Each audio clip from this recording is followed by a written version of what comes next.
Bismillahirrahmanirrahim. Welcome everyone. And today we are going to talk about the concept of the colligative properties.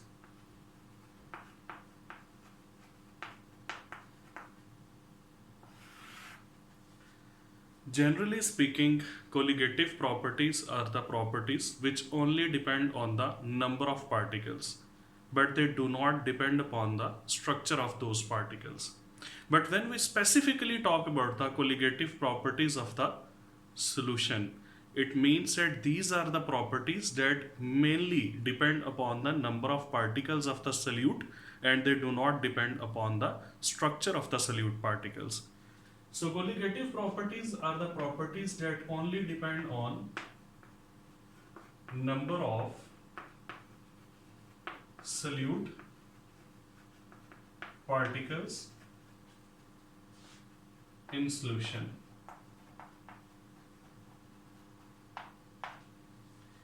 And these properties do not depend upon the structure of the solute particles. What are the examples of the colligative properties? The first one is the lowering of vapor pressure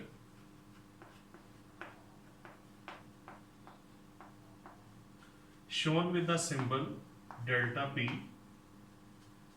The second one is the elevation of boiling point, which may also be called as the abelioscopy. Next is the depression of freezing point, that may also be called as the cryoscopy. And the final one is the osmotic pressure, which is shown with the symbol pi. So these are the four examples of the colligative properties. Lowering of vapor pressure, elevation mean increase in the boiling point of the solvent after the solution formation. Depression of freezing point mean that after solution formation, the freezing point of the solvent decreases as compared to its pure state. And last one is the osmotic pressure. So these are the examples of the colligative properties. Now, what is actually the concept of colligative properties? Let me tell you. Suppose that we have three beakers.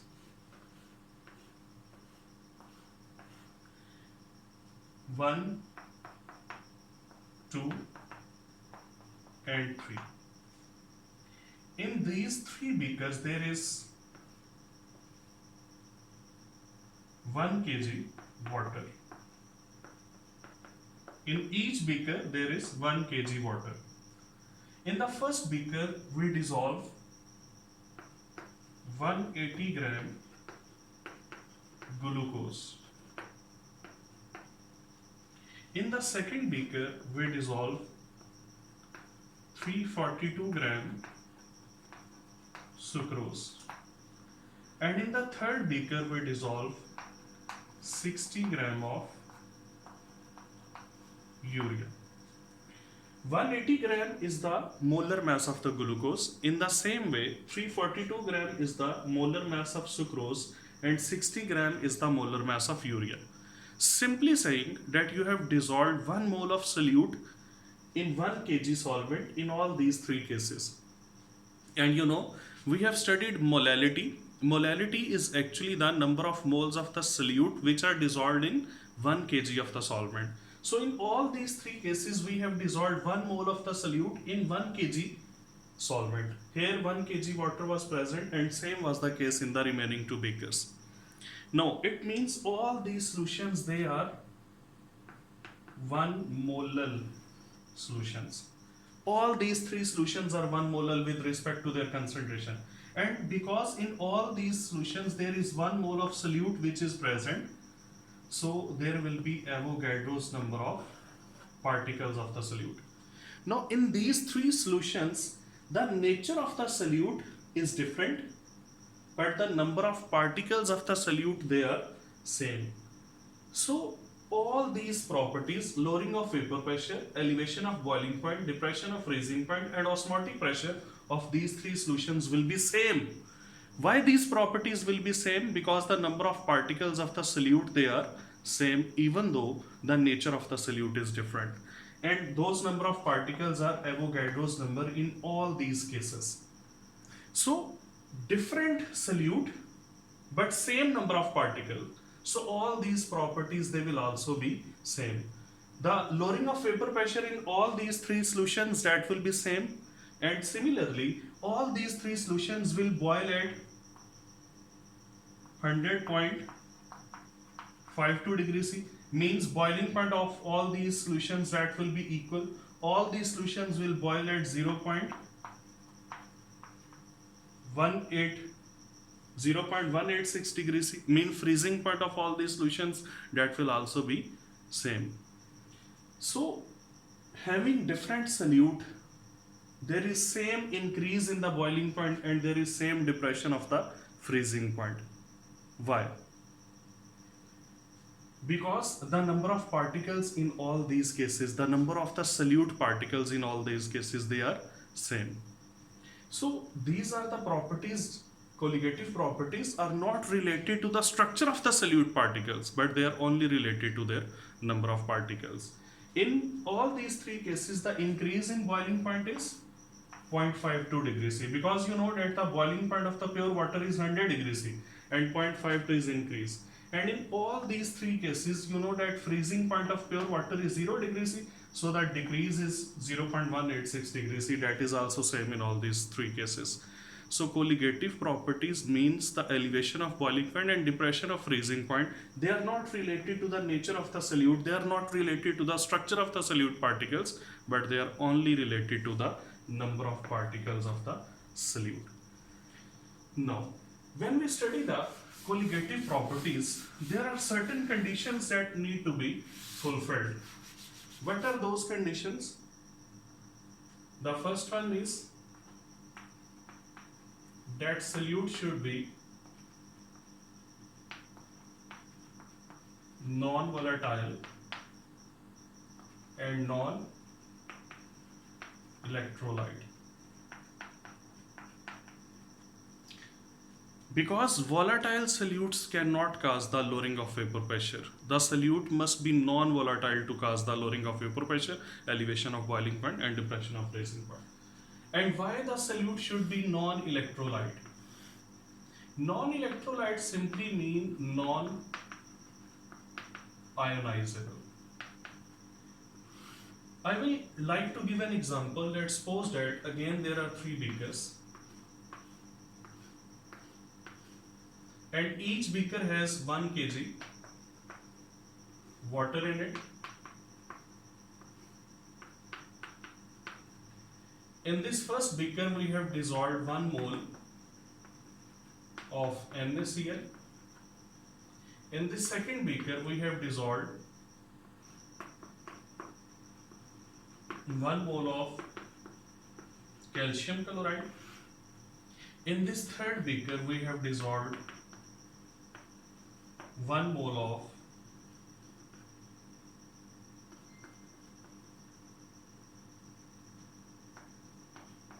sodium phosphate.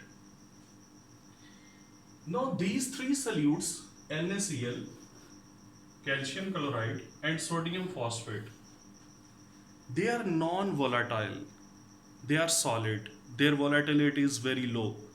But you know that sodium chloride, calcium chloride and sodium phosphate, when they will be dissolved in water, they will get ionized. NaCl will produce 1 mole of sodium ion and 1 mole of chloride ion if its 1 mole is ionized. Calcium chloride produces 1 mole of calcium ion and 2 moles of chloride ion when it is ionized. and sodium phosphate produces 3 moles of sodium ion and 1 mole of phosphate ion. When it gets ionized, its 1 mole gets ionized. In these three cases, all these solutions are again 1 molar, because 1 mole of solute is dissolved in 1 kg of solvent. Again 1 mole of solute is dissolved in 1 kg of solvent, and here 1 mole of solute is dissolved in 1 kg of solvent. So all these three solutions with respect to their molality, they are again 1 molar. But the number of particles, they are different. This solution will have total 2 into Avogadro's number of particles. This solution will be having 3 into Avogadro's number of solute particles, and this solution will be having 4 into Avogadro's number of solute particles. Although that their molality is same, still the number of solute particles, they are different, so they will be having different colligative properties. Their lowering of vapor pressure, elevation of boiling point, depression of freezing point, everything will be different from each other. Why? Although their molality is same, because they get ionized, and when they get ionized, they produce different number of the ions according to their formula units. And in the same molality, different number of the solute particles they exist, so they all have different colligative properties. They all have different colligative effects. But in the previous example of the glucose, sucrose and urea, all they were present in the same quantity. 1 molar solution of all these 3 solutes was prepared, and the same number of solute particles were present, so they were having same colligative properties. So the ionizable solutes cannot have same colligative properties, because their formula units, when they get ionized, they produce different number of ions, although having same molality.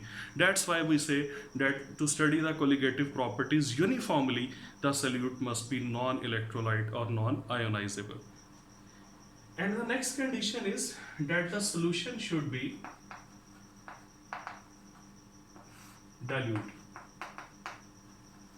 Now, why do we say that the solution should be dilute? Because the dilute solutions, they behave like the ideal solutions. So that's why we say that the solution should be dilute. So how many conditions are there to study the colligative properties? They are total of 3. Solute should be non-volatile, so that it may lower the vapor pressure of the solvent. Solute must be non-ionizable, because if it will be ionizable, then the same molality will produce different number of the solute particles, and colligative effect will be different in the different solutions of the electrolytes.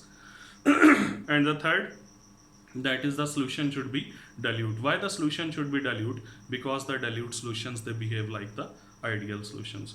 So these are the conditions to study the colligative properties. Now let us discuss the first colligative property,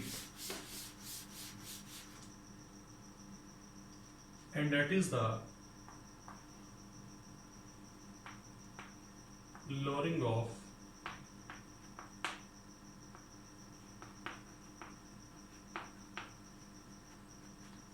vapor pressure.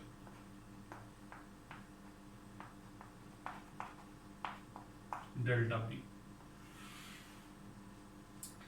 Let us first of all understand what does it mean, the lowering of vapor pressure. Suppose that in a beaker we have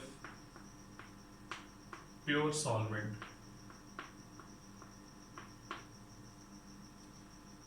The molecules of the high kinetic energy will move to the surface, and they will escape from the surface, and they will be changed to the vapors. And these vapors, they exert some pressure on the wall of the container, that is called as the vapor pressure. And this will be vapor pressure of the pure solvent, that will be shown with the symbol P0. Now in this pure solvent, if we add some non-volatile, non-electrolyte solute. Now this will not be a pure solvent, rather that will be changed to the solution. And in this solution there will be some solute particles as well. and some of the solute particles will occupy the surface of the solvent. When some of the solute particles will occupy the surface of the solvent, then the surface area available for the evaporation of the solvent, that will be decreased. So now there are lesser chances of the solvent molecules to get escape from the surface, because some of the surface is occupied by the solute particles, and the surface area available for the solvent molecules to escape, that decreases. And because of this reason we say that the escaping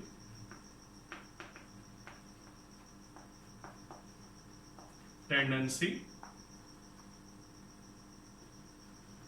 of solvent also decreases, due to which vapor pressure also decreases. And now the vapor pressure of the solution, that is shown with the symbol P. And the difference between these two quantities means the difference between P naught and T, that is called as the delta P, and this delta P is actually the lowering of the vapor pressure. So lowering of vapor pressure is actually the difference of the vapor pressure of the solvent before and after solution formation. Now we know that according to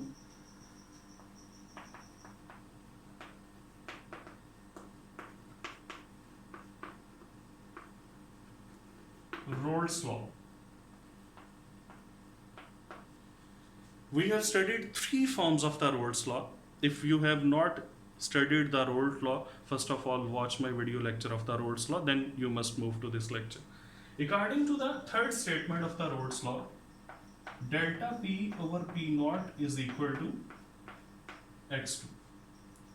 Delta P over P naught is the relative lowering of vapor pressure, and according to the third form of the Rolle's law, the relative lowering of the vapor pressure is equal to the mole fraction of the solute.